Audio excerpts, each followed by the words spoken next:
Hello everybody, this is Dr. Christopher White, and in this presentation we're going to continue thinking about volcanoes and volcanic hazards. So the next question we're going to think about is what areas of the Earth have the highest potential for volcanic activity and therefore volcanic hazards. And this is going to correspond to section 6.12 of your textbook. So in front of us you can see we have a map of the world, and you can see we have active volcanoes marked out here in red. So the first thing you're going to notice straight away is that the vast majority of volcanic activity is associated with plate boundaries, and this isn't going to be a huge surprise to us. We know that a lot of magma generation takes place at certain plate boundaries, for instance convergent plate boundaries. So the first location, should I say, where we would expect to find large amounts of volcanoes are at subduction zones. So this is going to be ocean-ocean convergent boundaries and ocean-continent convergent boundaries.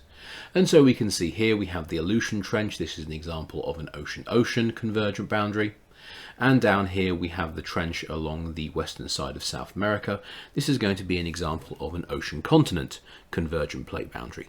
And we know the magma is being generated in response to the oceanic crust being subducted down into the mantle, dewatering at about 150 kilometers down, causing the mantle to melt, and this leads to magma formation that essentially rises through the crust and ends up producing volcanoes at the surface. So that's not really a huge surprise.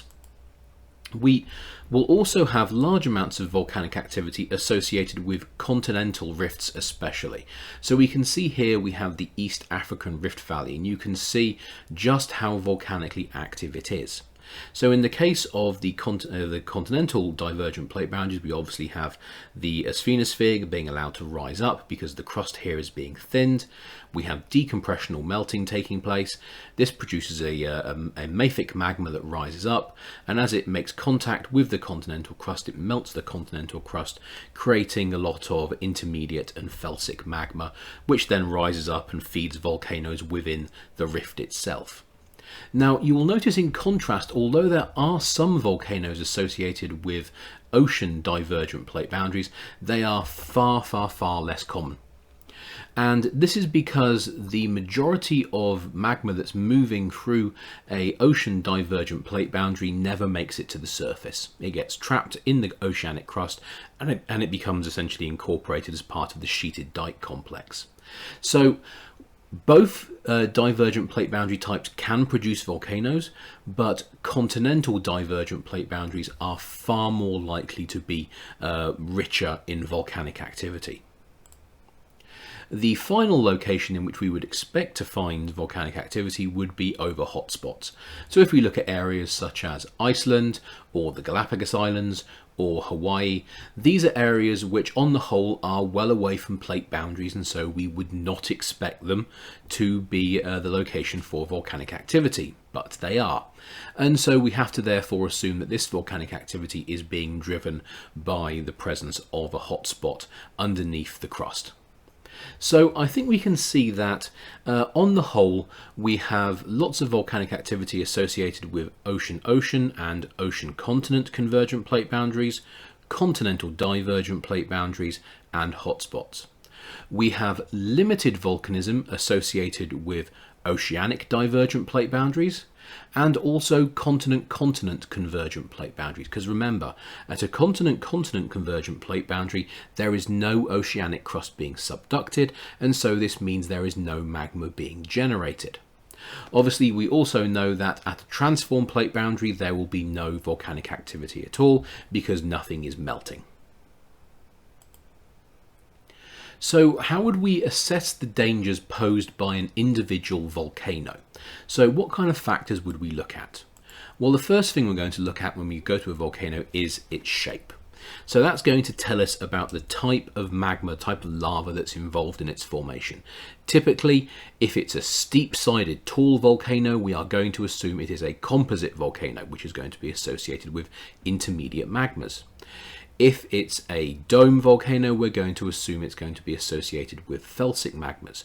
And we know that both intermediate and felsic magmas are obviously going to be more dangerous to us because those types of volcanoes are more prone to explosive eruptions. In contrast, if we look at our volcano and we see it has a shield morphology or it has a scoria cone shape to it, well, then we still appreciate there has to be risk involved, but those risks are going to be lower because the volcanic eruption style is on the whole going to be less energetic. So obviously, once we've looked at the shape, we will then go up to our volcano and we'll actually look at the rocks themselves. So once we've looked at the rocks, we will say, right, what type of lava will have led to the formation of this particular rock? And once we work that out, well then once again, it will be another piece of evidence to help us gauge exactly how dangerous our volcano is.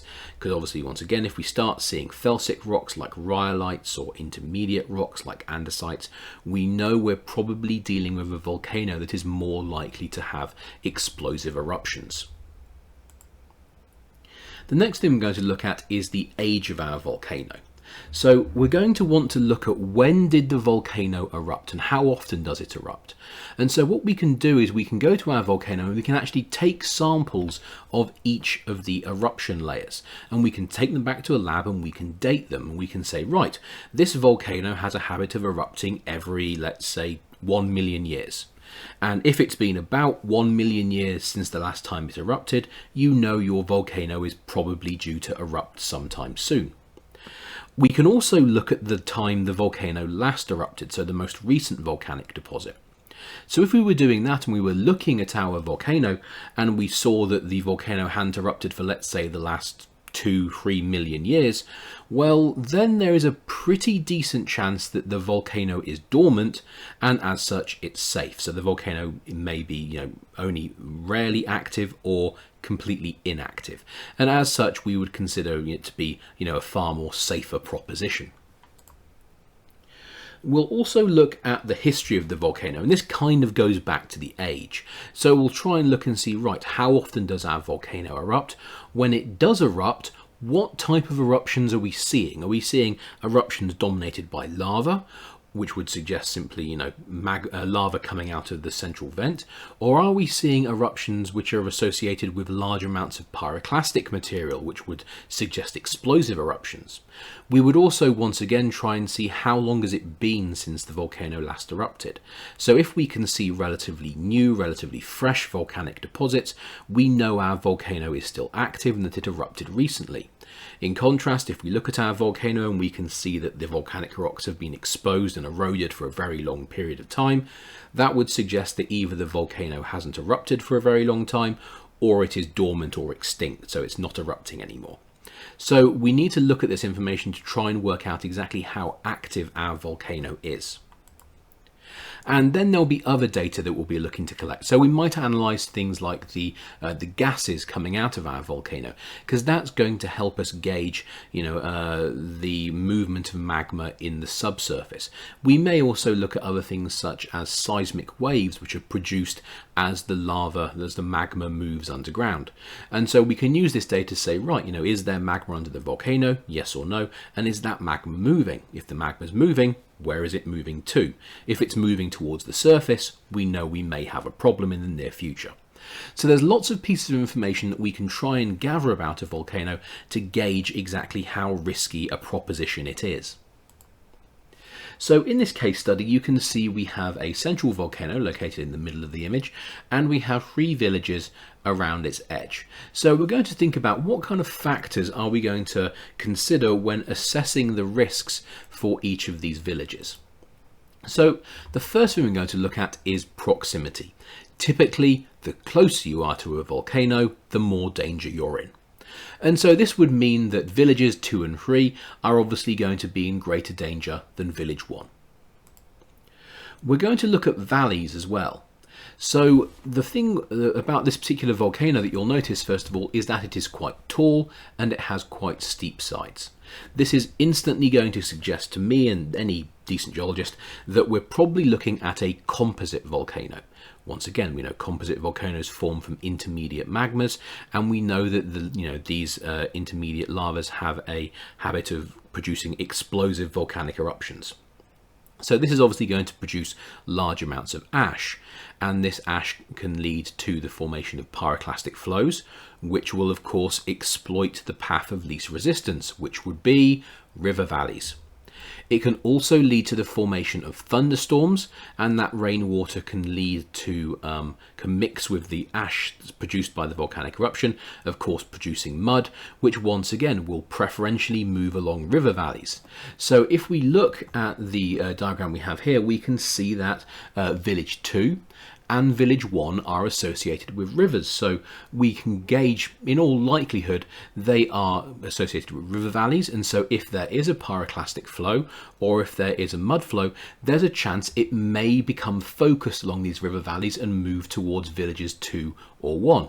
In contrast, village number 3 over here, you'll notice, does not seem to be associated with any obvious valley, and so that will probably reduce the chance that it could be hit by a pyroclastic flow or a mud flow. It doesn't get rid of it entirely, it just suggests that there's a slightly lower risk when compared to villages 1 and villages 2. We're also going to think about the wind direction. So we can see that our volcano is actively producing a lot of ash and dust and gas.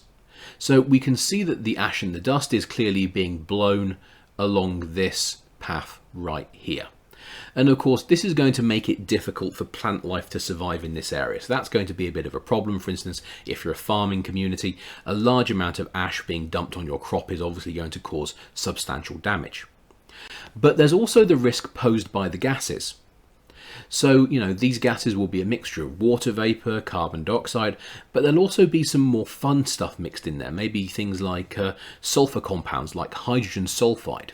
Now, hydrogen sulfide, when it mixes with water in the atmosphere, will end up producing sulfuric acid, which if you inhale it, will obviously burn the inside of your lungs. And, typically that probably wouldn't do too much damage to most people. However, if you have bad asthma, there is a risk it could trigger a serious asthma attack in you. So you have to be considerate of where is the ash most likely to be deposited, and also where are the volcanic gases most likely to be deposited. And we can gauge that by looking at the prevailing wind direction. And so in that particular instance, we can see that village 3 is obviously at a much greater risk from ash being blown in its direction and from volcanic gases being blown in its direction. In contrast, villages 2 and villages 1 are in a much better position. We're also going to look at the history. So in terms of the history itself, we're going to think primarily about when did the volcano erupt, and when it erupted, where did the lava flow or ash deposit end up? So if we can look at the diagram we can see here, well, we can see that the most recent eruption has clearly deposited a large amount of ash right here.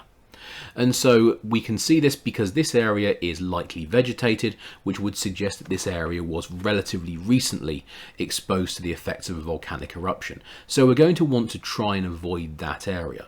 We can see that villages 1, 2 and 3 are on the whole in areas which are quite well vegetated, and that would suggest that no volcanic deposits have hit those areas for at least a decent amount of time. So that would be a suggestion that, we're in a slightly safer position.